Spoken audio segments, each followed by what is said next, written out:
Ak si malý youtuber a tvoje videá majú 0 zhliadnutí, tento dvojminútový trik ti môže úplne zmeniť hru. Ukážem ti skryté nastavenia, o ktorých väčšina tvorcov ani netuší, že existujú. Tu je krutá pravda, keď máš nový kanál, YouTube vôbec netuší, o čom je tvoj obsah a komu ho má ukazovať.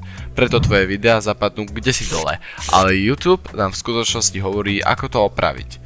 Podľa YouTube sa nové kanály musia spoliehať na metadáta, teda názvy videí, popisy a ďalšie signály, ktoré pomôžu algoritmu pochopiť, o čom tvoje videá sú.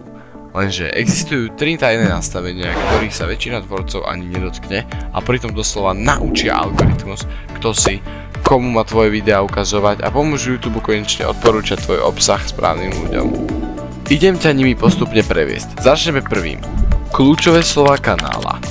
To sú neviditeľné kľúčové slová, ktoré opisujú celý tvoj kanál, nielen jednotlivé videá. Ako na to? Klikni na svoj profil. Choď do YouTube štúdia, potom nastavenia a potom kanál. Uvidíš tam sekciu s kľúčovými slovami, ktorú má 99 tvorcov prázdnu. Pridaj široké kľúčové slová ako fitness, financie alebo čokoľvek, čomu sa tvoj kanál venuje. Ale pridaj aj dlhšie frázy, ktoré ľudia reálne hľadajú, napríklad namiesto fitness skôr ako rýchlo schudnúť alebo domáce tréningy. Upload defaulty. Druhý hack je v predvolených nastaveniach nahrávania. V tom istom menu klikni na predvolené nastavenie nahrávania, to je to najdôležitejšie, pretože tvoj upload automaticky pridá tieto popisy a tagy. Sem napíš popis svojho kanála, o čom je, komu pomáhaš, aké témy riešiš. Ak chceš, inšpiruj sa popisom tohto videa.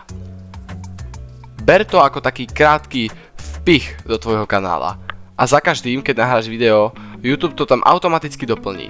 Na tým už len pridáš vlastný popis konkrétneho videa. Toto ti ušetrí čas a zaručí, že tvoj upload má detailné info, ktoré algoritmu pomáha posielať tvoje video správnym divákom. No nakoniec po tretie defaultné tagy. Toto je obrovská vec pre nové kanály. Tagy sú jeden z hlavných signálov, keď algoritmus ešte nemá dostatok dát o tvojom obsahu. Nájdeš ich v tej istej sekcii s predvolenými nastaveniami. Pridáš 2 až 5 tagov, ktoré vystihujú tvoj kanál ako celok. YouTube ich automaticky pridá ku každému videu, bez roboty a bez zabúdania. Rovnako ako pri kľúčových slovách, kombinuj široké pojmy s dlhšími frázami. Tieto 3 nastavenia spolu fungujú ako GPS pre algoritmus. Hovoria YouTube presne to, kam má tvoje videá posielať, aby ich odporúčal viac ľuďom.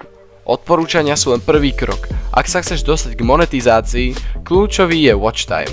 Ak chceš rýchlejšie dosiahnuť hranicu 4000 hodín sledovania, práve robím video, ktoré by si mal pozrieť ako ďalšie.